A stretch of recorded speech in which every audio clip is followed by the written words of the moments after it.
शिक्षा की ओर बढ़ावा देने वाले मैडम से निवेदन करना चाहेंगे कि उदयपुर के भील राजा उदा खराड़ी की पावन धरा पर इनको बहुत बहुत जोहार, अभिनंदन।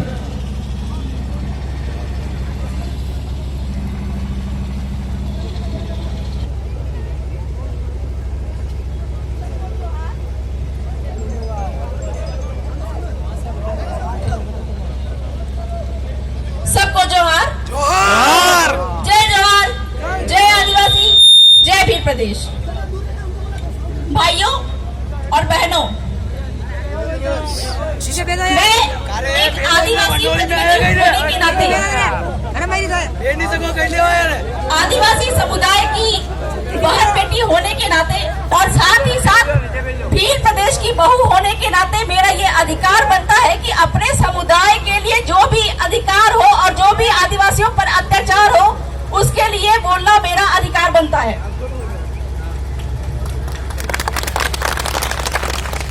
आज हम लोग यहाँ पर कलेक्ट्री में एकत्रित हुए हैं अपने आदिवासी भाई प्रकाश वीर को न्याय दिलाने के लिए एकत्रित हुए हैं। भाइयों, कलेक्टर महोदय जो है वो भारत का संविधान नहीं जानते हैं, तो हम लोग आज यहाँ पे उनको भारत का संविधान बताने के लिए, पढ़ाने के लिए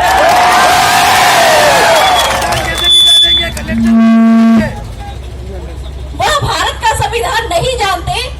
यह हम इसलिए कह रहे हैं क्योंकि भारत के संविधान में, कानून में, संविधान में जो भी जमीन के अधिकार हैं, आदिवासियों के जमीन के अधिकार है, वो कलेक्टर महोदय नहीं जानते हैं। इसलिए भू माफियाओं के साथ मिलकर हमारे भीलों की जमीन वो छीन रहे हैं। और आज हम उनको यह अधिकार और कानून बताने के बावजूद भी आने वाले दिन में आदिवासियों पर, हमारे भीलों पर यह अत्याचार बढ़ता ही जाए तो हम उनको माननीय सुप्रीम कोर्ट में भी घसीटने से पीछे नहीं हटेंगे। इसके पहले भी हमने माननीय सुप्रीम कोर्ट में कई सारे पिटीशन दायर किए जहां पे कलेक्टर महोदय को खड़ा होना पड़ा है। तो कलेक्टर महोदय ये समझ ले कि वो कानून, संविधान की कसम खा के आते हैं, वो अपने अनुसार कुछ भी नहीं कर सकते। और हम आदिवासियों को जितने भी अधिकार प्राप्त है वो अधिकार हमको संविधान के तहत है और हम आदिवासी, हम भील जो है वह संविधान का पालन करते हैं। अगर नहीं कर रहे होते तो आज हमारे समुदाय में एक जो प्रथा है मत्था मड़ा की, ठीक है, मत्था मड़ा का मतलब होता है सर के बदले सर। तो यदि अगर हम संविधान नहीं मान रहे होते तो जिन लोगों ने, जिन भूमाफियाओं ने हमारे प्रकाश भील का पैर काटा तो हम भी उनका पैर काट चुके होते। लेकिन चूंकि हम संविधान, कानून का पालन करते हैं और साथ ही साथ में हमारे जो अगुआ जन ने बोला भी है कि आप आदिवासियों को लोकतंत्र नहीं सिखा सकते, आपको आदिवासियों से लोकतंत्र सीखने की आवश्यकता है। यही कारण है कि इतनी बड़ी जनसंख्या होने के कारण, इतनी बड़ी भीड़ होने के बावजूद भी यहाँ पे एक भी तरह का आदिवासियों के बीच में एक भी हथियार नहीं है, वो लोकतांत्रिक तरीके से बैठे हुए हैं।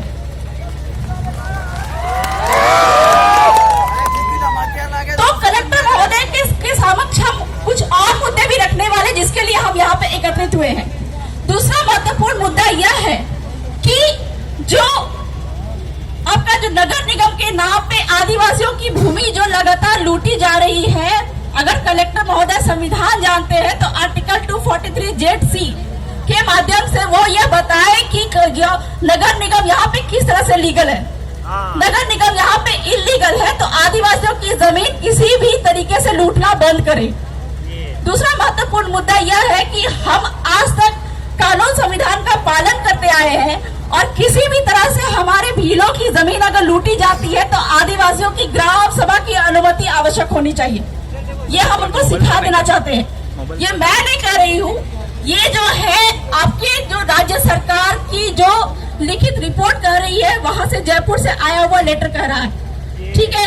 तीसरा महत्वपूर्ण मुद्दा यह है कि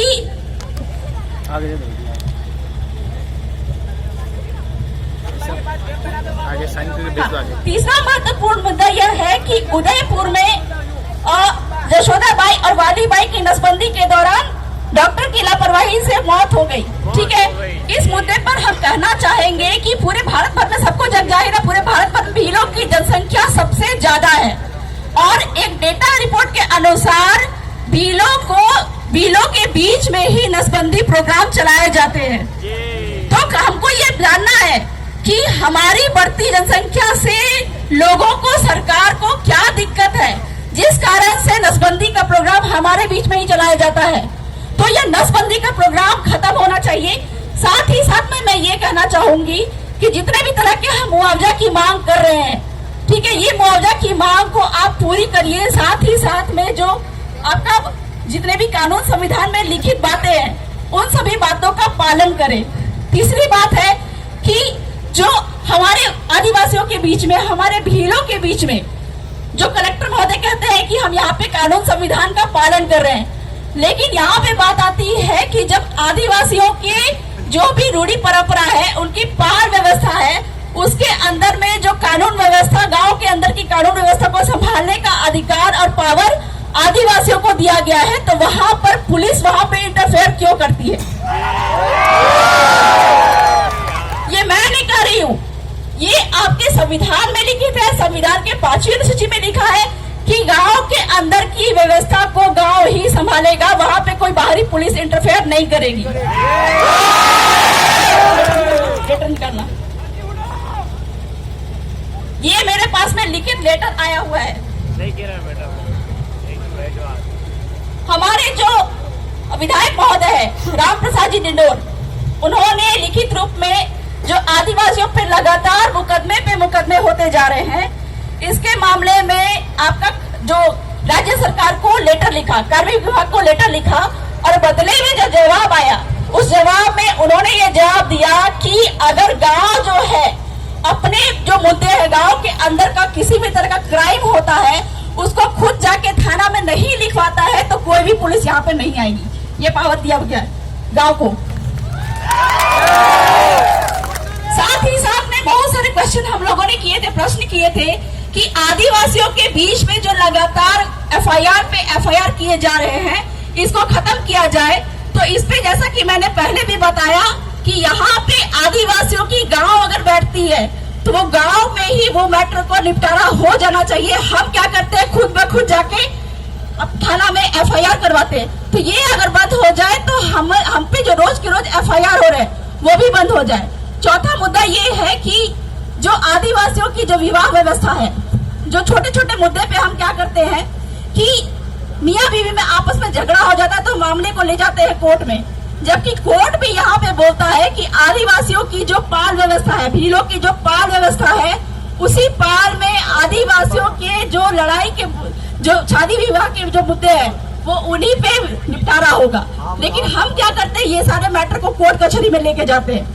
तो इस तरह से जो 70 साल से हम पे जो फर्जी एफआईआर हो रहे हैं, ठीक है, ये एफआईआर होने का कहीं पे भी कानून नहीं है, कहीं पे भी संविधान नहीं है, लेकिन फिर भी हम पे फर्जी अत्याचार होते जा रहे हैं। तो इस पे भी हमको आगे जाके कलेक्टर महोदय से सवाल करना है।